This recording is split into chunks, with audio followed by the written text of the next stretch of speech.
स्मृती मानधनाच्या लग्नात काहीसं विघ्न आल्याची घटना घडली आहे। तिच्या जवळच्या नातेवाईकाला हृदयविकाराचा झटका आल्याचं समजतंय। त्यांना सांगलीतल्या एका खासगी रुग्णालयात उपचारासाठी दाखल करण्यात आलेलं आहे। रुग्णालयामध्ये स्मृती मानधना आणि कुटुंबीय दाखल झालेले आहेत। सांगलीमध्ये स्मृती मानधनाचा आज लग्न सोहळा पार पडतोय। मात्र त्या लग्नामध्ये तिच्या एका नातेवाईकाला हृदयविकाराचा झटका आलेला आहे। फार्म हाऊसवरती लग्नाची तयारी सुरू असताना हा हृदयविकाराचा झटका आला आणि त्यानंतर सगळं कुटुंब रुग्णालयात दाखल झालंय। स्वप्नील पाटील आपल्याला अपडेट देत आहेत। स्वप्नील, नेमकं काय घडलंय?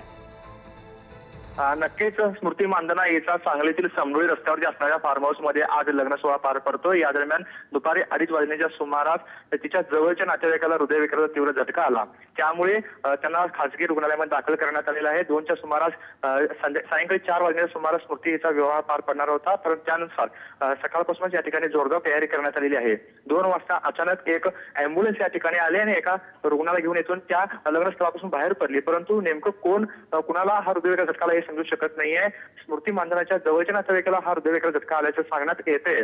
त्यामुळे आता लग्नस्थळ समारंभ ठिकाणी असणारी जी करण्यात आलेली तयारी देखील आहे ती देखील आता कार्यरत असल्याचं पाहायला मिळते। जे लग्न समारंभाचे आलेले नातेवाईक आहेत त्यांना देखील परत पाठवण्यात आलेलं आहे। त्यामुळे हा लग्न सोहळा पार पडणार की नाही यावर साशंकता व्यक्त केली जाते, परंतु स्मृतीचा हा जवळचा नातेवाईक आहे आणि त्यांना दुपारी 2 वाजण्याच्या सुमारास हृदयविकाराचा तीव्र झटका आल्यामुळे त्यांना आता खासगी रुग्णालयामध्ये उपचारासाठी दाखल करण्यात आलं आहे। या ठिकाणी स्मृती मानधना तिचे सर्व जे जवळचे नातेवाईक आहेत ते देखील या ठिकाणी दाखल झालेले आहेत। पलस मुच्छल देखील दाखल झालेला आहे। त्याचे देखील नातेवाईक आता रुग्णालयामध्ये दाखल झालेले आहेत। ज्या स्मृतीच्या नातेवाईकाला हृदयविकाराचा झटका आलेला आहे त्यांच्यावरती एका खासगी रुग्णालयामध्ये अतिदक्षता विभागामध्ये उपचार सुरू आहेत आणि त्यांच्यावर 12 तास अंडर ऑब्झर्वेशन ठेवण्याचे डॉक्टरांनी सल्ला दिलेला आहे।